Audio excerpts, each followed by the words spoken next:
ئێرە زانکۆی کۆیە لە ماوەی چەند ساڵی ڕابردوودا هەردوو بەشینەوت لە زانکۆی کۆی و پەیمانگای تەکنیکی کۆیە کراونەتەوە. یەکێک لە هۆکارانێکەوەی کرد ئەم دوو بەشە بکرێنەوە بوونی یەکێک لە گەورەترین کەڵکانی نەوتە لە ناوچەکەدا. دەمانەوێت بزانین تا چەند قوتابی خوێندکارانی بەشینەوت سوودیان لەم کێڵگەنەوتیانە وەرگرتووە بۆ ئەوەی کاری پراکتیکی لە ناو کێڵگەدا ئەنجام بدەن. ئەمە زۆر داواکەین کەشتەکان زیاتر بە پراکتیکی بیبینیم بچینە کێڵگەکانەوە بەس ئەوەی کە بۆ ئێمە ڕێکخرێ ساڵان لە 2 گەشت ئەو پەڕی 3 گەشت بێت نەک بیانی هاوینان بتوانین بچینە کێڵگەیەکەوە بە تەواوی شتەکان ببینین. هەر شتێکمان خوێن یەکسەر بە پراکتیکی بیخوێنینەوە شتەکە زۆر باشترە بێ بۆ تێگەیشتن و دوای ئەوە هەلی کارکردنیشمان زیاترە بێت لەبەر بە تەواوی خبرەمان لەو بوارەیە زیاترە. ئەو مەنهەجێکە فێرخوازانی بەشینەوت لە زانکۆی کۆیە دەیخوێنن بەشێکیان تیۆرین و بەشەکەی تری پێویستە بە پراکتیکی ئەنجام بدرێن کە دەبێت هەر خوێندکارێک ئەو بوارەی بۆ فەراهەم بکرێت تا بتوانێت لە هەردوو شێوازەکە سوودمەند ببێت. بەڵام بەشێک لە فێرخوازان دەڵێن نەیانتوانیوە وەکو پێویست بەکارکردنی کێڵگەنەوتیەکان شارەزا ببن.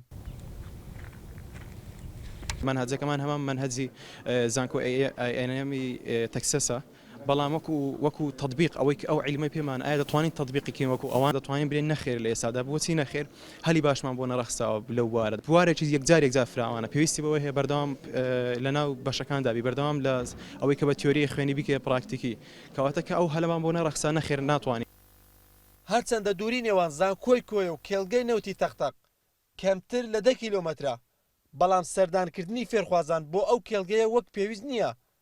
مامۆستایەکی بەشی نەوتیش دەڵێت پێشەوەی وەزارەتی سامانە سروشتەکان کۆنتڕۆلی تەواوی کێڵگەنەوتیەکان بکات هەماهەنگی باشیان لەگەڵ کێڵگەکاندا هەبووە بۆ خوێندنی وانەی پراکتیکی لە بواری نەوتدا.